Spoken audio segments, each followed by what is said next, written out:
Let's talk about Sound of Freedom. Let's talk about Okay, Sound of Freedom, let's do Joshy. this. While Dimitri still has time, I definitely want to Yes, talk sir. about this. Um, I want to hear about it. let me get through some of the important things before everybody has to part ways. But um, this movie is this is coming from Jim Caviezel, the guy who played Jesus on Passion of Christ. I'm Hmm. sure you know who he is. Um, Hmm. he said this is the most important movie and the role that he has played since the Passion. And Hmm. that is why I felt so strongly to make these posts and like encourage people to go watch this movie. You need to go see Sound of Freedom ASAP. And a couple times, 3 times I posted to Facebook about this movie, and I gave my 2 cents and my personal feelings about the movie. And all 3 times I posted, I got no likes, no comments, and I normally get multiple comments and likes on my post because I have like 5, 6, 700 friends on Facebook, and Hmm. so it was just very mind-boggling to me why this anytime I mentioned Sound of Freedom that this stuff wasn't getting uh, I wasn't getting notifications or anything on it, but I decided to randomly make a post about feminism and my thoughts on feminism and stuff, and that got likes and comments. And then immediately after, I posted again about Sound of Freedom, and just goes to show you, um, it makes me think that there's something about this movie that social media and somebody somewhere trying to keep it out of the light. And so I did post. I made a post that said something. I didn't say Sound of Freedom. I said everybody go watch the SOF movie I or saw that something one. along those lines. And I said with Jim Caviezel. So if Hmm. you know who Jim Caviezel is and you can put two and two together, then yeah, go check it out. And I got a couple comments and likes and stuff. But it definitely the movie sheds a light. Like I was saying on my Facebook post, it sheds a light into a world that nobody ever sees, nobody knows about. It's like a it's like a crazy black market, like disgusting, evil world that nobody ever sees. And it's important for people to know that this kind of thing is going on every single day, and there are children that are suffering.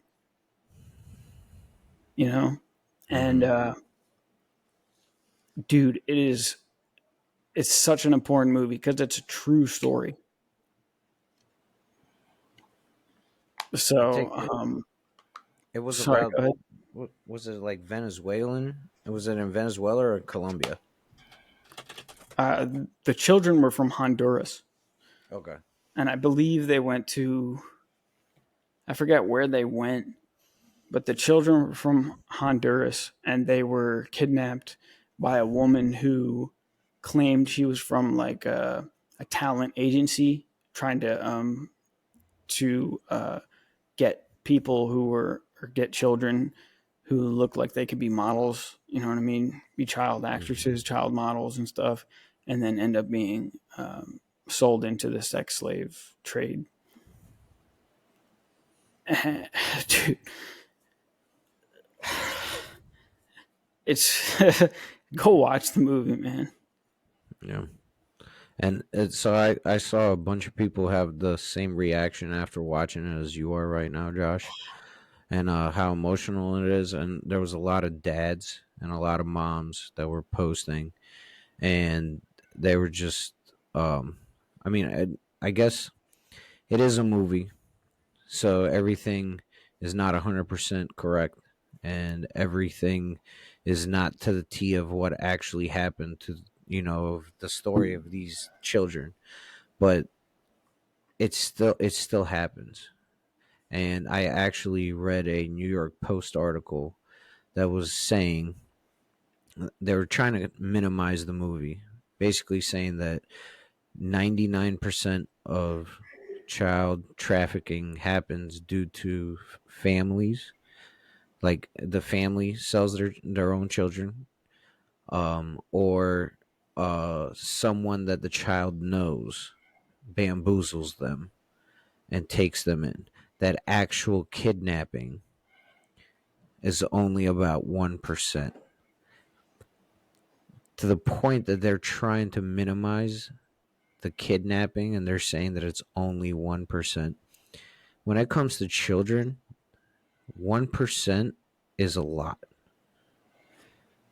That's a lot of children. The other 99%, because they got screwed over by their own families or somebody that they know, doesn't make it any worse than someone getting kidnapped. That a child gets kidnapped off the street. And I'm reading this article, and they were trying to paint it as like a talking point, or a tickling conservatives that are ridden with anxiety of like, because they think the government is a bunch of pedophiles.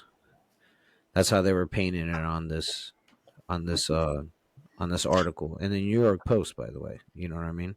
It's like Yeah. it's known. Yeah. And but the reactions that I've seen of people after watching this movie has been amazing. And I hopefully will be watching this movie while it's still in theaters, because it doesn't seem like they're pushing it everywhere. Yeah. And at the end of the movie, when the credits start rolling, there's a little timer that's going down. It says special message in 2 minutes or whatever. And the timer starts counting down. And then after the 2 minutes is up and the credits keep rolling, Mm-hmm. Jim Caviezel comes up and he gives a little message about the movie and stuff. And, he was saying how the movie was filmed 5 years ago and they couldn't even release the movie until this year because of everything, the red tape, and the hoops they had to jump through to get this movie released. And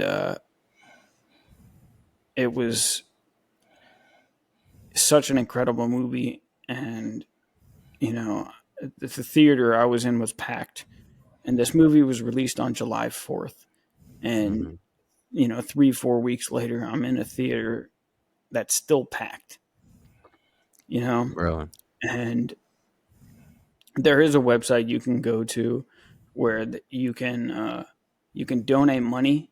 You can buy tickets to the movie. You can donate money for other people to get free tickets, and Mm-hmm.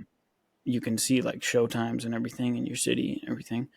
It's angel.com/freedom, and you can go there to check that stuff out. But it blew my mind, and the part where he finally finds the girl.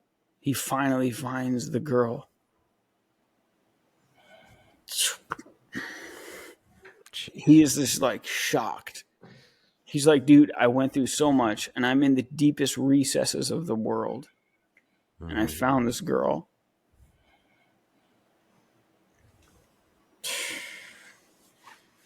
Go watch this movie, man. Everybody go watch The Sound of Freedom.